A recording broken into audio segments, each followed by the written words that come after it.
Hello मेरे प्यारे बच्चों, हम यहाँ पर बात कर रहे हैं जेई 2024 पीवाईक्यूज की। हम यहाँ पर चैप्टर वाइज क्वेश्चन देखेंगे, उनका सॉल्यूशन देखेंगे और उससे हमको पता चलेगा हर चैप्टर का वेटेज कितना है। तो सबसे पहले हम चैप्टर नंबर 1 स्टार्ट कर रहे हैं, जो कि हमारा है unit dimension measurement and error. यहाँ पर डायमेंशन एनालिसिस से रिलेटेड बहुत सारे क्वेश्चंस आए हैं, यहाँ पर मेजरमेंट से रिलेटेड क्वेश्चंस आए हैं और यहाँ पर एरर से रिलेटेड क्वेश्चंस भी आए हैं। सबसे पहले हमारी स्क्रीन पर फर्स्ट क्वेश्चन जो है वो डायमेंशन एनालिसिस से रिलेटेड है और यहाँ पर हमको याद रखना है होमोजेनिटी ऑफ डायमेंशनल एनालिसिस। सबसे पहला टॉपिक हमारा हमको याद रखना है होमोजेनिटी ऑफ डायमेंशन एनालिसिस। आप एक डायरी लेकर बैठ जाइए और वहां पर आप लिख सकते हैं कौन सा टॉपिक इस एग्जाम में आया हुआ है, तो उससे हमको पता चलेगा कि इस टॉपिक का वेटेज कितना है और उसी टॉपिक से रिलेटेड और आपको पीवाईक्यू सॉल्व कर लेना है। दूसरी बात, यहाँ पर हम डिस्क्रिप्शन बॉक्स में एक लिंक प्रोवाइड करेंगे जिसमें आप इन क्वेश्चंस का पीडीएफ डाउनलोड कर सकते हैं। वहाँ पर आपको एक स्पेस फॉर वर्क मिलेगा जिसमें आप उस क्वेश्चन का सॉल्यूशन पहले देख सकते हैं। एक बार क्वेश्चन का सॉल्यूशन देखिए और अगर आपको कोई भी डाउट आता है तो आप इन वीडियो से वो सॉल्यूशन चेक कर सकते हैं कि यहाँ पर आपको किस कॉन्सेप्ट का यूज़ करना था। सबसे पहला क्वेश्चन हमारी कंप्यूटर स्क्रीन पर है, the equation of state of a real gas is given by P plus A by V square in the bracket V minus V is equal to RT। यहाँ पर P हमको पता है pressure है, V volume है और T temperature है। Okay, R यहाँ पर यूनिवर्सल गैस कांस्टेंट है। तो हमको बताना है A by B स्क्वायर का डायमेंशन किसके इक्विवेलेंट होगा, वो P के बराबर होगा, वो R इंटू टी के बराबर होगा, वो R के बराबर होगा या P इंटू वी के बराबर होगा। तो यहाँ पर हम अगर देखें, हम यहाँ पर कॉन्सेप्ट देखेंगे, आपकी डायरी में आपको लिख लेना है concept of homogeneity, law of homogeneity of dimension analysis. कौन सा कॉन्सेप्ट हम यहाँ पर यूज कर रहे हैं? हम कॉन्सेप्ट यूज कर रहे हैं law of homogeneity, homogeneity of dimensional analysis, of dimensional analysis. तो यहाँ पर आपको ये वाला कॉन्सेप्ट एक बार फिर से अच्छे से देख लेना है, क्वेश्चन इसी पे बेस्ड है। ओके, यहाँ पर लॉ ऑफ होमोजेनिटी क्या कह रहा है? वो कह रहा है कि आप उन्हीं पैरामीटर को, उन्हीं फिजिकल क्वांटिटी को ऐड, सब्ट्रैक्ट या इक्वलाइज कर सकते हो, इक्वेट कर सकते हो जिनका डायमेंशन फार्मूला सेम है। इसका मतलब यहाँ पर अगर हम A बाई वी स्क्वायर का डायमेंशन फार्मूला देखें या डायमेंशन देखें तो वो P के डायमेंशन के बराबर होगा। मतलब A का डायमेंशन जो है वो P इंटू वी स्क्वायर के डायमेंशन के बराबर होगा। सिमिलरली V में से हमने B को सब्ट्रैक्ट किया है तो यहाँ पर B का डायमेंशन जो है वो V के बराबर होगा, वॉल्यूम के बराबर होगा। अब हमको फाइंड करना है A by B square. A by B square का डायमेंशन किसके बराबर है? तो A का डायमेंशन तो P इंटू वी स्क्वायर है और B का डायमेंशन यहाँ पर V और बी स्क्वायर का तो वी स्क्वायर हो जाएगा। वी स्क्वायर से V square cancel, ultimate answer आने वाला है P। तो आंसर होगा हमारा प्रेशर। फर्स्ट आंसर पर आप टिक करेंगे, pressure is the correct answer. Second question हमारे पास में है एरर से रिलेटेड। क्वेश्चन में गिवन है a physical quantity Q is found to depend on A, B, C by relation Q is equal to A raised to power 4, B raised to power 3 and C divided by C raised to power 2. The percentage error in A, B, C are 3%, 4%, 5% respectively. Percentage error in Q is equal to, यहाँ पर आप देख सकते हैं direct NCERT में इस type के questions आपको मिलेंगे, है ना। तो वहाँ पर आप अगर यहाँ पर आपको कॉम्बिनेशन ऑफ एरर का कॉन्सेप्ट लगाना है। कौन सा कॉन्सेप्ट लगाना है? Combination of error. Combination of error की अगर हम बात करें तो यहाँ मल्टीप्लिकेशन में अगर दो क्वांटिटी होती है, सबसे पहले अगर पावर में आ जाता है तो यहाँ पर पावर मल्टीप्लिकेशन में आता है। मतलब डेल्टा Q बाई Q की अगर हम बात करें तो वो होगा 4 into delta A by A, plus multiplication में है तो प्लस लगाएंगे, A रेज टू पावर 4 और B क्यूब यहाँ पर मल्टीप्लिकेशन में है, हो जाएगा 3 delta B by B। Division में है तो भी आपको एडिशन करना है तो लिखेंगे 2 डेल्टा C बाई C। शायद ये कॉन्सेप्ट आपको समझ में आया है। अगर ये कॉन्सेप्ट समझ में नहीं आया तो एरर का कॉन्सेप्ट आपको हमारे वीडियोस में देखना पड़ेगा। तो यहाँ पर 100 का मल्टीप्लाई करेंगे तो परसेंटेज में चेंज हो जाएगा। मतलब delta Q by Q into 100, that is the percentage error in Q is equal to 4 into delta A by A हमारे पास 3% दे रखा है तो 3 का मल्टीप्लाई करेंगे, 3 into delta B by B हमारे पास 4% दे रखा है तो 4 का मल्टीप्लाई करेंगे, 2 डेल्टा C by C हमारे पास 5% दे रखा है, 5 का मल्टीप्लाई करेंगे, ये हो जाएगा 12 प्लस 10, अल्टीमेट हमको मिला 24 प्लस 10, फाइनली 34%। तो आंसर हमारा बी करेक्ट होगा 34%। तो यहाँ पर एरर के कॉन्सेप्ट भी एक बार आपको अच्छे से देख लेना है। नेक्स्ट क्वेश्चन, थर्ड क्वेश्चन हमारे पास में फिर से एरर का है। आप देख सकते हैं एरर के यहाँ पर 2 क्वेश्चन आए हुए हैं, मतलब एरर का वेटेज ज़्यादा आप बोल सकते हैं। हमारे पास क्वेश्चन है resistance R is equal to V by I होता है ना, R is equal to V by I होता है। Okay, so V is equal to 200 plus minus 5 volt. This 5 volt is the error. Okay, यहाँ पर I का value आप देखेंगे 20 plus minus 0.2, ये एरर है उसमें, है ना, मतलब टॉलरेंस है ampere. The percentage measurement of R, okay, तो आप R के लिए लिख सकते हैं। वापिस से यहाँ पर कॉम्बिनेशन ऑफ एरर से रिलेटेड कॉन्सेप्ट आया है, तो हम लिख सकते हैं delta R by R is equal to delta V by V plus delta I by आई।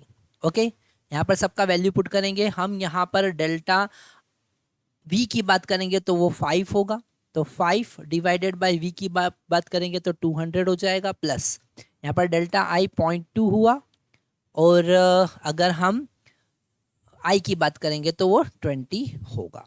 इसको और सिंप्लीफाई करेंगे तो 5 डिवाइडेड बाई 200 प्लस इसको हम लिख सकते हैं 2 डिवाइडेड बाई 200। एलसीएम लेंगे तो हमारे पास मिला 7 डिवाइडेड बाई 200, तो डेल्टा R बाई आर का वैल्यू हमारे पास आया 7 डिवाइडेड बाई 200। अब डेल्टा R बाई आर को परसेंटेज में कन्वर्ट करने के लिए 100 का मल्टीप्लाई करना पड़ेगा, तो हम इसे लिख सकते हैं परसेंटेज डेल्टा R। क्या लिख सकते हैं? Percentage error in R which is equal to 7 divided by 200 into 100 हमको करना पड़ेगा। 100 से 100 यहाँ पर कैंसिल करेंगे, 7 बाई 2 मतलब कि 3.5% एरर होगा। तो यहाँ पर मेजरमेंट में एरर कितना है? ए इज द करेक्ट आंसर। ए पर आप टिक करेंगे। मेरे प्यारे बच्चों, अगर यहाँ पर आप इन PYQs का प्रैक्टिस करना चाहते हैं तो हमारे डिस्क्रिप्शन बॉक्स में हमने ये PDF लिंक कर रखा है, जिसमें चैप्टर वाइज आप सारे PYQ देख सकते हैं। यहाँ पर हमने प्रॉपर स्पेस भी प्रोवाइड कर रखा है, तो आप यही क्वेश्चन सॉल्व करके चेक कर सकते हैं। इनका जैसे ही आप प्रिंट आउट लेंगे और प्रिंट आउट लेने के बाद में ये सारे क्वेश्चंस आपके पास अवेलेबल होंगे, और ये क्वेश्चंस हमने चैप्टर वाइज प्रोवाइड कर दिए हैं। यहाँ पर लास्ट में आपको इनका आंसर की भी मिलेगा, और अगर फिर भी आपको कोई डाउट आता है तो आप हमारे वीडियोस देख सकते हैं। So my dear student, next question हमारे पास में सिग्निफिकेंट फिगर से रिलेटेड है। यहाँ पर सिग्निफिकेंट फिगर का मतलब आपको पता है, जो मिनिमम नंबर हम यूज़ करते हैं मेजरमेंट के लिए, उन्हें हम कहते हैं सिग्निफिकेंट नंबर। ओके, यहाँ पर हमको लिस्ट 1 में नंबर दे रखा है और लिस्ट 2 में फिगर दे रखा है, और हमको इससे इस कॉन्सेप्ट को समझने के लिए, इस क्वेश्चन को सॉल्व करने के लिए सिग्निफिकेंट फिगर के रूल्स पता होना चाहिए। जैसे कि जो नॉन ज़ीरो नंबर के बीच में अगर कोई ज़ीरो आता है तो वो सिग्निफिकेंट फिगर होते हैं। मतलब फर्स्ट का अगर हम देखेंगे तो ये दोनों ज़ीरो जो है वो सिग्निफिकेंट है, मतलब 1 2 3 4 यहाँ पर सिग्निफिकेंट फिगर होंगे 4। तो हम ए के साथ में सेकंड का मैचिंग करेंगे, है ना। तो ए के साथ में सेकंड का मैचिंग, मतलब फर्स्ट वाला ऑप्शन करीब करीब हमको सही लग रहा है। सेकंड वाला अगर देखें बी पार्ट, तो यहाँ पर 0 1 1.0, तो जो लेफ्ट हैंड साइड के ये 0 होते हैं इनको हम सिग्निफिकेंट में काउंट नहीं करते हैं। ओके, तो हम यहाँ पर 1 2 3, यहाँ पर 3 मतलब हम फर्स्ट के साथ में इसका मैच करेंगे, तो बी फर्स्ट के साथ में मैच हो रहा है। फर्स्ट वाला ऑप्शन हमारा करीब करीब सही जा रहा है। सी वाला देखते हैं, यहाँ पर अगर डेसिमल के बाद जितने भी 0 होते हैं सारे सिग्निफिकेंट होते हैं, तो इन सबको सिग्निफिकेंट काउंट करेंगे। तो यहाँ पर इसको हम 6 से कनेक्ट करेंगे। ओके, मतलब कि सी का जो है वो 4 तो मैच कर रहा है। अगर हम डी वाले की बात करें तो जो भी अभी हम डिस्कस कर चुके हैं कि लेफ्ट हैंड साइड जितने भी 0 आते हैं, है ना, इंडिविजुअल 0 जो आ रहे हैं उनको हम काउंट नहीं करेंगे। अगर ये 2 नॉन 0 के बीच में नहीं आ रहे हैं तो इनको सिग्निफिकेंट में हमको काउंट नहीं करना है। तो यहाँ पर हमारे पास में 5 सिग्निफिकेंट नंबर है, मतलब हम थर्ड के साथ में काउंट करेंगे तो यहाँ पर हमारा आंसर आने वाला है फर्स्ट। आंसर हम लिखेंगे फर्स्ट। आपको एक बार सिग्निफिकेंट नंबर के कॉन्सेप्ट, उनके रूल को देख। नेक्स्ट क्वेश्चन हमारे पास में डायमेंशन फार्मूले से रिलेटेड है। यहाँ पर हमको डायमेंशन फार्मूला बताना है एंगुलर इम्पल्स का। अगर हम एंगुलर इम्पल्स मतलब जे वेक्टर की अगर हम बात करें तो वो होता है डेल्टा एल वेक्टर, मतलब चेंज इन एंगुलर मोमेंटम। क्या होता है? Change in angular momentum, change in angular momentum. Okay, और एंगुलर मोमेंटम एल मतलब कि एम वी आर, है ना। एम का मतलब क्या? मास। एल का मतलब क्या? वेलोसिटी, तो एल टी माइनस वन। और आर का मतलब क्या? एल। तो यहाँ पर लिखेंगे M L two T minus one. इसका डायमेंशन फॉर्मूला क्या होगा? तो हम यहाँ पर थर्ड पर टिक करेंगे, third is the correct answer. Next question हमारा डायमेंशन एनालिसिस से रिलेटेड है। एप्लीकेशन ऑफ डायमेंशन एनालिसिस, अगर हम किसी भी फिजिकल क्वांटिटी को दूसरी फिजिकल क्वांटिटी के फॉर्म में रिप्रेजेंट कर सकते हैं। Okay, this is the concept of application of dimension analysis. It is we can use this dimension analysis as a innovation tool, as a research tool for new physical equations. Okay, तो यहाँ पर हमारे पास में हम लिख सकते हैं कि m जो है that is the mass, है ना। m that is the mass can represent, that is the mass can represent c मतलब speed of light raise to power x। यहाँ पर p दे रखा है तो हम p लिख सकते हैं, है ना। Gravitational constant that is g raise to power 1/2, -1/2 दे रखा है तो -1/2 लिखेंगे। और h that is the Planck constant, और ये है 1/2। सबसे पहले इनका डायमेंशन फार्मूला देख लेते हैं। m का अगर हम डायमेंशन फार्मूला देखें तो m ही होगा। ओके, और c का डायमेंशन फार्मूला मतलब स्पीड मतलब एल टी माइनस वन होगा। ओके, और अगर हम g ग्रेविटेशनल कांस्टेंट मतलब अगर हम इसका यूनिट देखें तो वो होगा newton metre square divided by K G square. तो इसका डायमेंशन फार्मूला यहाँ से हम फाइंड कर सकते हैं। न्यूटन का dimension formula M L T minus two, force का होगा एल का एल स्क्वायर हो जाएगा यहाँ पर, और के जी का एम स्क्वायर हो जाएगा। तो जी का डायमेंशन फार्मूला हमारे पास में आया M raise to power -1, L raise to power 3 और T raise to power -2। Planck constant की बात करें तो इसका यूनिट होता है जूल सेकेंड। ओके, और यहाँ पर इसका डायमेंशन फार्मूला जूल का होगा M L T minus two, और सेकेंड का हो जाएगा टी, है ना, M L two T minus two, है ना। तो यहाँ पर हम लिखेंगे एच का मतलब प्लैंक कांस्टेंट का डायमेंशन फार्मूला होगा M L two T minus one. Okay, अब हम यहाँ पर पुट करेंगे तो m का डायमेंशन फार्मूला तो m हो जाएगा, है ना, इज इक्वल टू के, यहाँ पर कांस्टेंट है एज इट इज लिख देंगे। c का dimension formula L T minus one हो जाएगा, और इसका पावर कितना है p। g का डायमेंशन फार्मूला हम लिखेंगे m minus one L three T minus two, और रेस्ट टू पावर हम लिखेंगे -1/2। और h का डायमेंशन फार्मूला हम लिखेंगे M L two T minus one raise to power +1/2। अब हम कोफिशिएंट कंपेयर करेंगे। यहाँ पर m का जो पावर है वो 1 है। ओके, इधर हम देखेंगे तो m का पावर यहाँ पर है ही नहीं, तो हमको ये वाला m के पावर को कंपेयर करके आप p का वैल्यू फाइंड नहीं कर सकते हैं। l का पावर, तो l का पावर इधर 0 है ना। यहाँ पर l का पावर अगर हम देखेंगे तो p है। यहाँ पर l का पावर देखेंगे तो +3 इंटू -1/2 हो जाएगा। और इसमें हम देखेंगे तो l का पावर 2 इंटू 1/2 हो जाएगा। तो 0 इज इक्वल टू p, ये हो जाएगा -3/2 + 1, है ना। मतलब इसको हम लिख सकते हैं 0 इज इक्वल टू p -1/2। तो p का वैल्यू हमारे पास में आया 1/2। ओके, p का वैल्यू हमारे पास 1/2 आया। यहाँ पर आप बहुत सारे शॉर्ट ट्रिक भी यूज़ कर सकते हैं, पर मैं आपको सजेस्ट करूँगा कि इस टाइप के क्वेश्चन में शॉर्ट ट्रिक यूज़ करना नहीं चाहिए, क्योंकि यहाँ पर गलती होने के चांसेस होते हैं।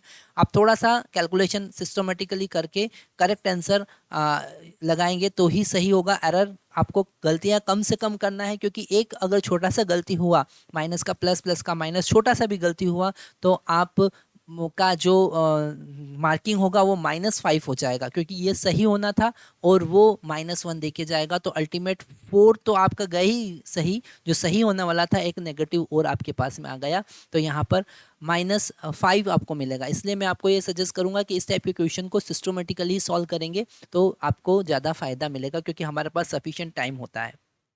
नेक्स्ट क्वेश्चन हम देखते हैं। मेरे प्यारे बच्चों, अगर यहाँ पर डायमेंशन एनालिसिस और हमको फिजिकल पैरामीटर को मैच करना है ना, मैच दी कॉलम वाला क्वेश्चन है, लिस्ट 1 को लिस्ट 2 से हमको मैच करना है। और अगर आप जेई 2023 मतलब लास्ट ईयर के क्वेश्चंस देखेंगे तो भी उसमें बहुत सारे क्वेश्चन आपको इस कॉन्सेप्ट पे मिलेंगे, तो ये आपको फटाफट रट ही लेना चाहिए, है ना। जैसे कि कोफिशिएंट ऑफ विस्कोसिटी, तो कोफिशिएंट ऑफ विस्कोसिटी का डायमेंशन फार्मूला ml-1t-1 होता है ना। तो आप इसको थर्ड से मतलब ए का थर्ड, तो यहाँ पर सेकंड ऑप्शन डायरेक्टली कनेक्ट आपका करेक्ट हो जाता है। सरफेस टेंशन की बात करें तो सरफेस टेंशन एस जो होता है वो फोर्स पर यूनिट लेंथ होता है, मतलब फोर्स का डायमेंशन फार्मूला होता है ml-t-2 और लेंथ का l मतलब आप लिख सकते हैं ml0t-2, मतलब क्लियर हमको सरफेस टेंशन फोर्थ दिख रहा है, तो बी का फोर्थ यहाँ पर करेक्ट हो रहा है ना। एंगुलर मोमेंटम मतलब एनर्जी, मतलब फर्स्ट वाला हमारा यहाँ पर करेक्ट हो रहा है ना। तो यहाँ सी का फर्स्ट एंगुलर मोमेंटम और रोटेशनल काइनेटिक एनर्जी की बात करो तो वो फर्स्ट यहाँ पर, ये इसका एंगुलर मोमेंटम सेकंड पे जाएगा और काइनेटिक एनर्जी यहाँ पर फर्स्ट पे जाएगा, मतलब B is the correct answer होगा। तो यहाँ पर नेक्स्ट क्वेश्चन हमारे पास में फिर से डायमेंशनल एनालिसिस से रिलेटेड है, और यहाँ पर law of dimensional analysis, law of homogeneity of dimension analysis का कॉन्सेप्ट फिर से हमारे सामने आया है। ये कॉन्सेप्ट एनसीईआरटी में बड़े बोल्ड लेटर में लिखा हुआ है, एक बार जरूर आपको देखना चाहिए, और इससे बेस्ड क्वेश्चन बार बार आते हैं। लास्ट ईयर भी आप देखेंगे तो क्वेश्चन आए हुए हैं, इसलिए ये कॉन्सेप्ट बड़ा इंपॉर्टेंट है जो आपको समझना है। यहाँ पर क्वेश्चन में गिवन है physical quantity A and B related to each other as E is equal to B minus X square divided by 80, और यहाँ पर E का मतलब एनर्जी है, X का मतलब लेंथ है और T का मतलब टाइम है। तो यहाँ अगर आप लिख रहे हैं b माइनस एक्स स्क्वायर, क्या लिख रहे हैं b माइनस एक्स स्क्वायर, तो इस b का डायमेंशन फॉर्मूला जो होगा वो l स्क्वायर होगा, है ना, क्योंकि एक्स स्क्वायर को आप सब्ट्रैक्ट कर रहे हो तभी सब्ट्रैक्ट कर सकते हो जब b भी लेंथ का स्क्वायर हो। तो यहाँ पर b का डायमेंशन फार्मूला l स्क्वायर हमको मिलता है। तो सबसे पहले हमने b का डायमेंशन फार्मूला फाइंड किया। अगर हम a का वैल्यू फाइंड करेंगे तो a इज इक्वल टू हमको मिलेगा b minus X square divided by E T, है ना। इस फार्मूले से हमने a का वैल्यू फाइंड किया। अब इसका डायमेंशन फार्मूला देखेंगे, a का डायमेंशन फार्मूला देखेंगे तो ऊपर आ रहा है l स्क्वायर, नीचे E का मतलब एनर्जी और एनर्जी का मतलब ml2t-2, ये डायमेंशन फार्मूला हुआ। और T का डायमेंशन फार्मूला क्या होगा आप ही बताएंगे, T का डायमेंशन फार्मूला T होगा। ओके, एक बार ये सारे क्वेश्चन आपको खुद से ट्राई करना है। आप यहाँ पर डिस्क्रिप्शन बॉक्स में देखेंगे तो हमने एक PDF डाउनलोड का लिंक प्रोवाइड किया है, वहाँ से आप बाकायदा जो लिंक PDF का डाउनलोड कर से वहाँ से PDF डाउनलोड करके वहाँ पर आप क्वेश्चन सॉल्व कर सकते हैं। वहाँ पर हमने प्रॉपर वर्किंग स्पेस दे रखा है, वहाँ पर आप क्वेश्चन के पास में ही क्वेश्चन को सॉल्व कर सकते हैं और चेक कर सकते हैं। अगर वहाँ से कहीं डाउट आता है तो फिर आपको वीडियो देखना है। ओके, तो यहाँ ए का डायमेंशन फार्मूला अगर हम देखेंगे तो लिखेंगे m-1, l स्क्वायर से l स्क्वायर कैंसिल और ये हो जाएगा t। ओके, अब हमको फाइंड करना है ए बी का डायमेंशन फार्मूला, है ना। तो ए का तो हो गया m-1 t और l बी का हो गया l स्क्वायर। तो यहाँ पर l सबसे लास्ट वाला हमारा करेक्ट ऑप्शन होगा, आप देख सकते हैं l square m-1। Next question फिर से हमारे पास में डायमेंशन एनालिसिस से रिलेटेड है। यहाँ पर हम वही कॉन्सेप्ट लगाएंगे, law of homogeneity of dimension analysis. आप देख सकते हैं ये एक बहुत इंपॉर्टेंट कॉन्सेप्ट जो बार बार हमारे सामने आ रहा है। इससे अगर ये सारे क्वेश्चंस आप ध्यान से समझते हैं, ध्यान से देखते हैं तो ऑटोमेटिकली जिस कॉन्सेप्ट का वेटेज ज़्यादा है वो बार बार रिवाइज होगा ही सही। तो यहाँ पर हम देखेंगे f is represent f is equal to A X square plus B T raised to power 1/2 f, यहाँ पर फोर्स है ना। हमको फाइंड करना है बी स्क्वायर डिवाइडेड बाय ए का डायमेंशन फार्मूला। तो हम फर्स्ट स्टेप देखेंगे, ये जो फर्स्ट स्टेप है इस फर्स्ट टर्म का डायमेंशन फार्मूला f के डायमेंशन फार्मूले के बराबर होगा, मतलब ए एक्स स्क्वायर का डायमेंशन फार्मूला ml t-2 के डायमेंशन फार्मूले के बराबर होगा। तो हम ए का डायमेंशन फॉर्मूला देखें तो डेफिनेटली एल स्क्वायर से डिवाइड करना पड़ेगा, तो M L T minus two divided by L square हमको लिखना है, मतलब हमको मिला M L minus one T minus two. Basic calculation से ही, बेसिक कॉन्सेप्ट बेसिक कैलकुलेशन से ही हमारा कॉन्सेप्ट बढ़ जाएगा। तो हम यहाँ पर अगर B T raise to power 1/2 की बात करें तो इसका डायमेंशन फार्मूला भी फोर्स के डायमेंशन फार्मूले के बराबर ही होगा, क्योंकि ये टर्म भी फोर्स ही है ना। इन दोनों को ऐड तभी कर सकते हैं और इक्वल तभी कर सकते हैं जब ये फोर्स का डायमेंशन फार्मूला रखते हैं। तो यहाँ पर अगर बी की बात करेंगे तो M L T minus two divided by T raise to power 1/2 है ना। इसको आगे सॉल्व करेंगे तो हमको मिलेगा M L T minus two minus 1/2, मतलब M L T raise to power ये हो जाएगा माइनस 5/2। ओके, हमको फाइंड करना है बी स्क्वायर डिवाइडेड बाय ए का डायमेंशन फॉर्मूला।